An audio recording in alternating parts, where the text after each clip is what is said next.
함께 신앙 고백합니다. 나는 전능하신 아버지 하나님, 천지의 창조주를 믿습니다. 나는 그의 유일하신 아들 우리 주 예수 그리스도를 믿습니다. 그는 성령으로 잉태되어 동정녀 마리아에게 나시고 본디오 빌라도에게 고난을 받아 십자가에 못 박혀 죽으시고 장사된 지 사흘 만에 죽은 자 가운데서 다시 살아나셨으며 하늘에 오르시어 전능하신 아버지 하나님 우편에 앉아 계시다가 거기로부터 살아있는 자와 죽은 자를 심판으로 오십니다. 나는 성령을 믿으며 거룩한 공교회와 성도의 교제와 죄를 용서받는 것과 몸의 부활과 영생을 믿습니다. 아멘. 오늘 선포되어질 하나님의 말씀은 누가복음 22장 39절부터 53절까지 말씀을 함께 교독하겠습니다. 교독합니다. 누가복음 22장 39절로 53절까지입니다.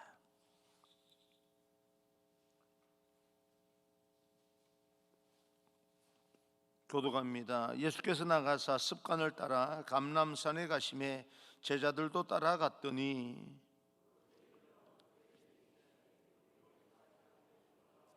그들을 떠나 돌 던질 만큼 가서 무릎을 꿇고 기도하여 이르시되 아버지여, 만일 아버지의 뜻이거든 이 잔을 내게서 옮기시옵소서. 그러나 내 원대로 마옵시고 아버지의 원대로 되기를 원하나이다 하시니 천사가 하늘로부터 예수께 나타나 힘을 더하더라. 예수께서 힘쓰고 애써 더욱 간절히 기도하시니 땀이 땅에 떨어지는 핏방울같이 되더라. 기도 후에 일어나 제자들에게 가서 슬픔으로 인하여 잠든 것을 보시고 이르시되 어찌하여 자느냐, 시험에 들지 않게 일어나 기도하라 하시니라. 말씀하실 때에 한 무리가 오는데 12 중에 하나인 유다라 하는 자가 그들을 앞장서 와서 예수께 입을 맞추려고 가까이 하는지라. 예수께서 이르시되 유다야, 내가 입맞춤으로 인자를 파느냐 하시니 그의 주위 사람들이 그 된 일을 보고 여짜오되 주여, 우리가 칼로 치리이까 하고 그 중에 한 사람이 대제사장의 종을 쳐 그 오른쪽 귀를 떨어뜨린지라. 예수께서 일러 이르시되 이것까지 참으라 하시고 그 귀를 만져 낫게 하시더라. 예수께서 그 잡으러 온 대제사장들과 성전의 경비대장들과 장로들에게 이르시되 너희가 강도를 잡는 것 같이 금과 같이요, 내가 날마다 너희와 함께 성전에 있을 때에 내게 손을 대지 아니하였도다. 그러나 이제는 너희 때요 어둠의 권세로다 하시더라. 아멘. 우리 앞뒤 좌우 인사합니다. 축복합니다. 성령 충만하십시오. 인사합니다. 축복합니다. 성령 충만하십시오. 오늘은 처절한 기도, 간교한 입맞춤이라는 제목으로 여러분과 함께 오늘 성경에서 주는 교훈을 듣겠습니다. 오늘도 하나님의 거룩한 말씀으로 우리의 모든 삶 가운데 그럼에도 불구하고 행복하게 출발할 수 있는 시간이 되기를 간절히 소망합니다. 말씀과 함께 살아간다고 하는 것은 어쩌면 즐거운 여행과 같다라고 볼 수가 있습니다. 하나님을 만나면서 생각지 못했던 그런 감동과 놀라운 경험을 하게 됩니다. 오늘 저와 여러분이 하나님의 말씀 앞에서 하나님의 그 새로운 은혜가 경험되어지기를 간절히 소망합니다. 3살 버릇 80까지 간다라고 하는 그런 속담이 있지 않습니까? 그만큼 습관과 버릇이 한 사람의 인생에 지대한 영향을 미치는 것은 사실입니다. 한 여자분이 비전이 있었는데 대기업의 비서가 되는 그런 것이었습니다. 그래서 이 목표를 이루고자 평소의 삶 속에서 비서처럼 생각하고 말하고 행동하기로 결단하고 계속해서 연습을 하고 훈련을 합니다. 평소의 생활을 비서의 습관으로 들여놓고 그 꿈을 이루어야 되겠다라고 생각을 하는 가운데 대기업의 비서로 이제 일하게 되었습니다. 어느 날 이 비서가 화장실에서 볼일을 보고 있는데 밖에서 누군가가 노크를 합니다. 그런데 이 비서가 항상 하던 습관대로 화장실 안에서 이렇게 대답을 합니다. 네, 들어오세요. 어떤 중요한 습관을 우리는 가지고 있을 때 자기의 습관이 어느 환경과 또 어느 배경, 어느 조건에서 갑작스럽게 나오는데 이것이 그 상황 가운데서 적당한 것인지 아닌지 분별이 없이 또 한 번씩은 그렇게 실수하기도 합니다. 그 습관이 우리들의 삶을 건강하게 만드는 습관도 있고 우리 인생을 망치는 그런 습관도 없지 않아 있습니다. 여러분의 가지고 있는 습관 중에 가만히 한번 깊이 한번 생각해 보십시오. 그 인생을 세우고 또 우리가 점점 더 개발하고 발전하는 습관입니까? 내 인생을 결국에는 망가뜨리는 그런 습관을 가지고 있습니까? 39절 40절입니다.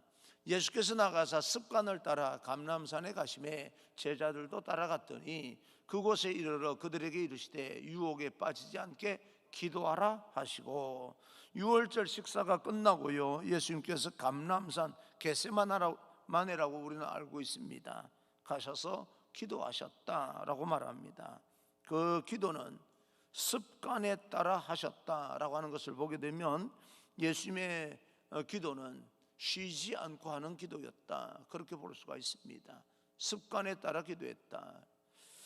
한두 번 기도하고 끝난 것이 아니다, 그 말입니다. 특별히 예루살렘에 머물면서 가셨던 기도 장소는 감람산입니다. 우리는 이곳을 겟세마네라고 하는데 기름 짜는 곳이다, 그런 뜻을 가지고 있습니다. 예수님께서 이 겟세마네라고 하는 동산에서 마치 올리브 기름을 짜내듯이 하나님 앞에 기도하는 그런 모습을 우리는 보게 됩니다. 얼마나 많이 기도하느냐면 44절입니다. 예수께서 힘쓰고 애써 더욱 간절히 기도하시니 땀이 땅에 떨어지는 핏방울같이 되더라. 그만큼 처절하게 기도하셨다. 주님이 기름을 짜내듯이 하는 기도, 그 기도를 통해서 땀이 핏방울처럼 보일 정도로 간절한 기도였습니다. 아마 이때부터 주님의 보혈은 시작된 것입니다. 우리도 예수님의 습관을 좀 본받아서 기도할 필요가 있습니다. 우리가 지금 코로나 팬데믹 얼마나 처절하게 살아가는데 사실은 처절하게 견디고 버티는 만큼이나 기도에 대해서 그만큼 처절하게 하고 있는가라고 하는 것을 우리는 다시 한번 좀 깊이 있게 생각해 보아야 됩니다. 우리의 기도가 정말 이렇게 힘들고 어려운 그런 어떤 시기와 여러 가지 생활만큼이나 땀이 핏방울처럼 보이는 그런 수준은 아니라 할지라도 그 기도의 습관, 기도를 쉬기를 멈추지 않으셨던 그 예수님의 기도의 습관은 반드시 본받을 필요가 있습니다. 예수님은 하나님 앞에 솔직한 내용으로 먼저 기도를 합니다. 42절입니다.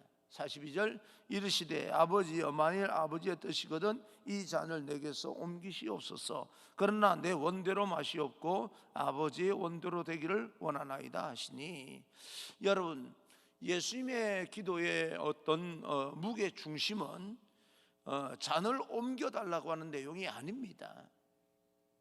내용은 정확하게 잔을 옮기시옵소서라고 말을 하고 있지만 예수님의 기도의 무게 중심은 하나님 아버지의 뜻입니다. 나는 간절히 원하는 것이 있지만 그러나 하나님께서 어떤 것을 원하고 계신다면 내가 그것을 받아들이게 하옵소서, 그런 기도입니다.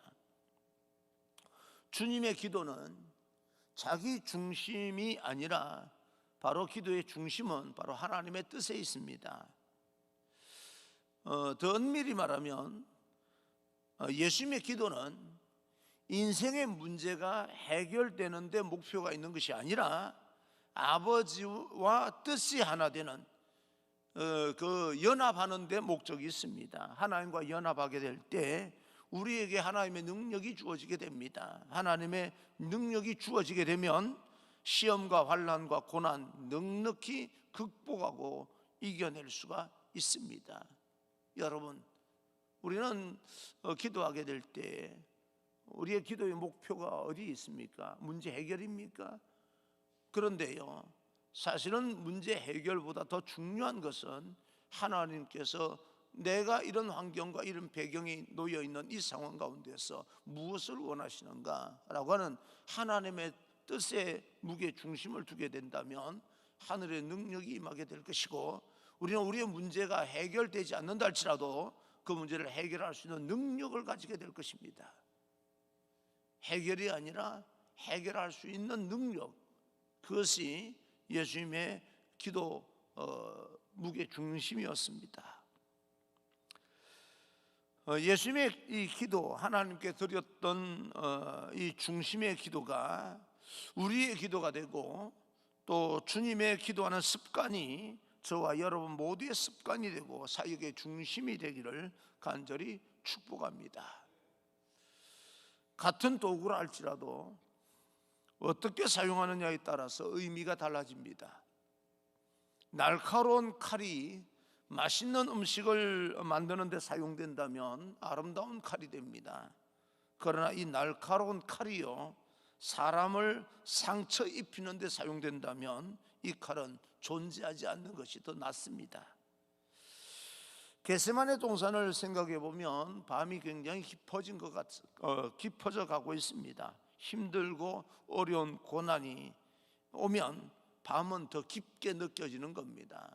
그래서 이 밤이 깊어진다라고 하는 것은 그 인생의 이 고난도 깊어진다, 그런 뜻을 포함하고 있는 것입니다. 어느 정도 거리가 떨어져 있다면 사물을 분간하기가 어려울 정도로 밤은 점점 더 어두워져 갑니다. 우리는 도시에, 그래도 이천이 도시 어느 정도 도시이기 때문에 밤이 깊어가더라도 전등이 많이 켜져 있기 때문에 그래도 어느 정도 밤이 어느 정도 깊었는지 우리는 그렇게 생각하지 않고 살아갑니다만은 아주 깊은 시골에서 이 밤이 되면 초저녁만 돼도요 점점 더 깊어지는 것을 느끼게 됩니다. 가룟 유다와 예수님을 체포하려고 하는 사람들이요, 예수님을 알아보고 쉽게 체포하기 위해서 선택한 방법이 가룟 유다의 입맞춤입니다.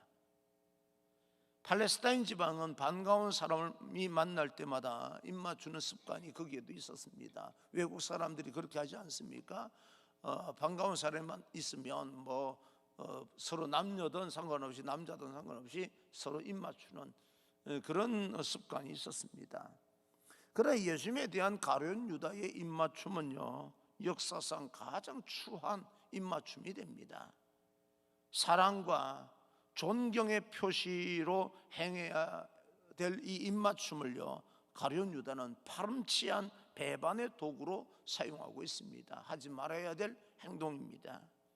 여러분 삶 가운데 하나님께서 선한 목적으로 사용되기를 원하시고 여러분에게 맡기신 그 재능과 또 달란트, 그죠? 그 어떤 것이 있습니다. 어떻게 사용하고 있습니까? 예를 들어서 우리는 하나님께서 우리에게 언어를 주셨습니다. 말을 주셨어요. 근데 우리가 사용하는 말들은, 우리가 사용하는 언어는 사람을 살리고 사람을 격려하고 위로하는 데 사용을 해야 되는데, 여러분 말 한마디 한마디로 사람들에게 상처 입히지는 않습니까? 어쩌면 우리 말이 습관이 되어서요 독을 품고 나가는 말이 되지 않습니까? 그런 말들도 있는 거예요. 어릴 때부터 계속해서 쌓여진 그 마음의 엉어리로 인하여서 만나는 사람에게마다 말이 곱게 나가지 않는 겁니다. 하나님께서 귀한 선물로 주신 이 언어가 우리 어떤 그 상처로 인하여서, 마음의 상처로 인하여서, 마음에 담고 있는 어떤 것으로 인하여서 독이 품어져 나간다면 우리는 잘못 사용하고 있는 것입니다. 나는 여러분을 정말 축복합니다. 여러분 마음 안에 쓴 뿌리가 예수 그리스도 이름으로 제거되고 여러분 사용되는 모든 언어가 사람을 세우고 위로하고 격려하는 데 사용되어지는 그런 언어가 되기를 간절히 축복합니다. 뭐 어떤 사람에게 대하면서 말을 할 때 그 사람에 대한 선입견이 있어요. 이 사람은 이렇게 말해야 말을 알아들어 먹어. 그러면서 자칫하면 독을 품게 됩니다. 그래도 우리는 예수님의 마음 가지고 나아갈 필요가 있다라고 하는 것입니다. 우리에게 주어진 재능과 어떤 은사, 하나님께서 주신 선물이 거룩하게 쓰임을 받아서 이 땅에서 아름다운 열매를 맺어야 될 이유이기 때문에 우리는 선하게 사용되어져야 됩니다. 그리고 우리에게 주어진 시간도 무의미하고 나태하게 흘러가도록 내버려 두는 시간이 있는가 하면 그 시간을 또 의미 있게 보내는 시간도 있습니다. 이게 우리에게 주어진 것이 우리가 어떻게 사용되느냐에 따라서 그 의미가 달라지는 겁니다. 오늘 하루 여러분 이렇게 평범하게 맞이하는 것처럼 보이지만 오늘도 방역하느라고 마스크를 쓰고 그렇게 하루를 살아가는 우리 시간들, 정말 이 모든 어려움들이 좀 없어졌으면 좋겠다, 그래서 편하게 좀 살았으면 좋겠다라고 생각할런지는 모르겠지만 또 어떤 사람에게는 그토록 살고 싶어 하는 그런 하루인지도 모릅니다. 사투를 벌이면서 말입니다. 숨이 넘어갈 정도로. 그러면서 오늘 또 세상을 떠는 사람들에게는 그렇게 또 하루를 살고 싶어 하는 소망을 가지고 보내는 그런 시간을, 그는 그 소망을 이루지 못하고 목숨을 잃어버리는 그런 사람도 없잖아 있습니다. 사랑하는 성도 여러분, 정말 진심으로 축복합니다. 저도 마찬가지로 여러분에게만 드리는 말이 아니라 저에게도 해당되는 말이기 때문에 진심으로 여러분에게 말씀을 드립니다. 하나님께서 여러분에게 저에게 맡기신 많은 것들이 제자리에서 올바로 사용되어져서 사람을 살리고 하나님 앞에 영광이 되고 다른 사람에게는 유익이 되고 여러분의 축복의 열매를 맺는 그런 아름다운 재능과 은사가 되기를 간절히 축복합니다. 많은 사람들이 주님을 체포하기 위해서 몰려오면서 제자 중 이제 한 명인 가룟 유다가 예수님께 입맞춤을 하지 않습니까? 말씀드렸듯이 역사상 가장 추한 입맞춤을 하게 되는데 그 중에 또 한 사람은 칼을 들고 일어납니다. 50절 51절입니다. 그 중에 한 사람이 대제사장의 종을 쳐 그 오른쪽 귀를 떨어뜨린지라 예수께서 일러 이르시되 이것까지 참으라 하시고 그 귀를 만져 낫게 하시더라. 요한복음의 말씀에 보게 되면 칼을 사용한 사람은 베드로입니다. 귀를 잘린 사람의 이름은 말고라고 되어져 있습니다. 제사장의 종의 신분을 가진 사람이 신체의 한 부분을 이렇게 상함을 입게 되면 봉사자의 부적격한 자가 되어서 더 이상 직책을 감당할 수가 없게 됩니다. 물론 이 사람들은 독한 마음으로, 악한 마음으로 예수님을 잡기 위해서 온 사람일 수도 있습니다. 그러나 직책 때문에 온 사람일 수도 있습니다. 귀가 잘린 말고는 건강을 잃었고, 말하자면 그렇지 않겠습니까? 그리고 신체에 흠이 있기 때문에 더 이상 그 제사장의 어떤 이 뒤에서 봉사자가 될 수가 없습니다. 성전에서 일할 수 없는 사람이 됩니다. 그럼 뭐예요? 생계에 대단한 그런 위협을 받게 되는 거죠. 이런 상황 가운데서 주님을 말씀합니다. 이것까지도 참으라 라고 이야기를 합니다. 데모를 할 때 이렇게 보면요, 참 안타까운 게 있어요. 저만 그런지는 모르겠지만, 물론 목적을 달성하기 위해서 개개인의 인격을 대하는 게 아니라 어떤 집단을 대하고, 그래서 그럴 수도 있겠다라고 생각을 그 사람들은 할지는 모르겠지만 이 경찰하고 대치가 됩니다. 예전에는요 거의 다 의경들이 나갔어요.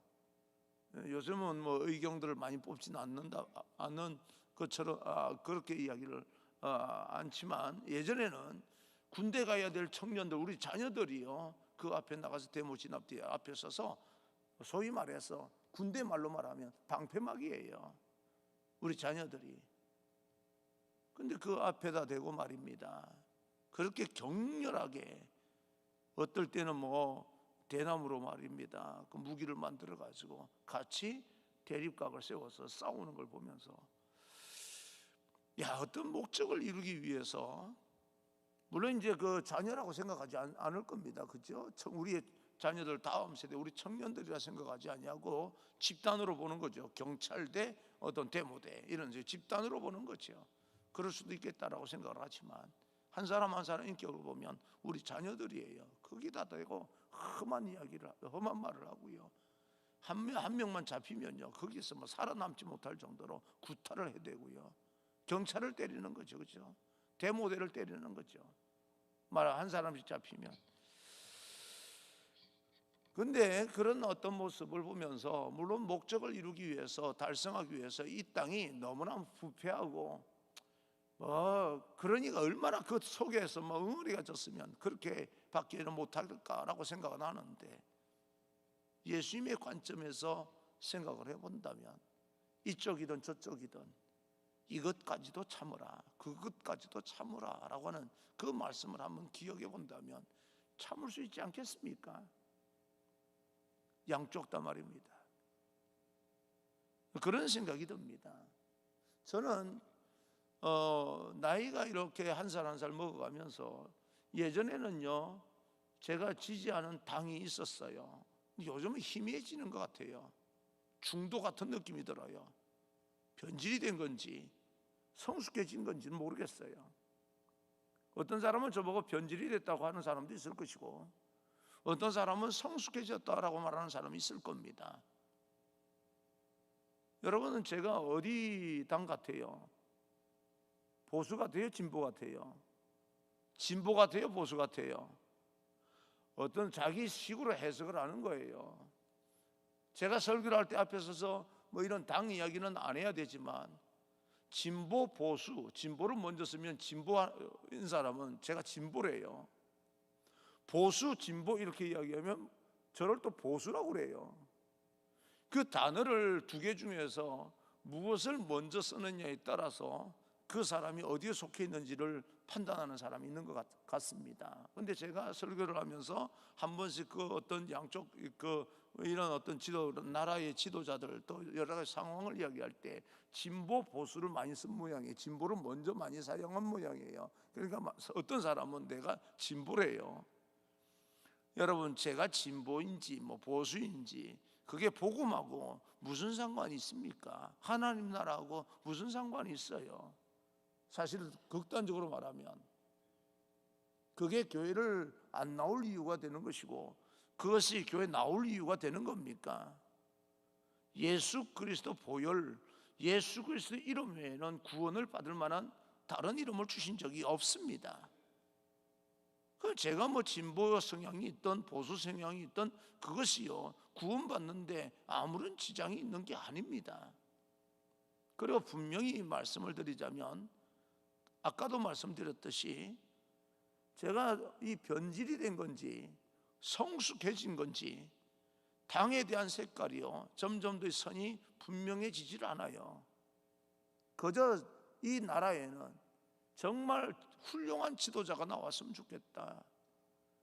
이 나라를 정말 백성들의 아픔을 함께 아파하고 공감하고, 그러면서 그들이 외치는 그 겉으로 외치는 그 모든 그 어떤 목표를 실현할 수 있는, 처절하게 그렇게 실현해 나갈 수 있는 그런 리더십이 있는 사람이 나왔으면 좋겠다라고 하는 그 마음만 간절하지, 어떤 당에서 나왔으면 좋겠다, 난 그런 것도 좀 희미해진 건 사실입니다. 제가 말씀드리고 싶은 것은, 우리에게 주신 그 좋은 달란트가 있는데 그 달란트로 세상을 살리고 사람을 살리는 데 사용되었으면 좋겠다라고 하는 그 말입니다. 좋은 도구가 있는데요, 어떤 사람은 정말 사랑과 존경의 의미로 사용하는 입맞춤이 있는가 하면, 이렇게 가룟 유다는 이 가장 추하게 사람을 죽이는 데 사용하는 입맞춤도 있는 거예요.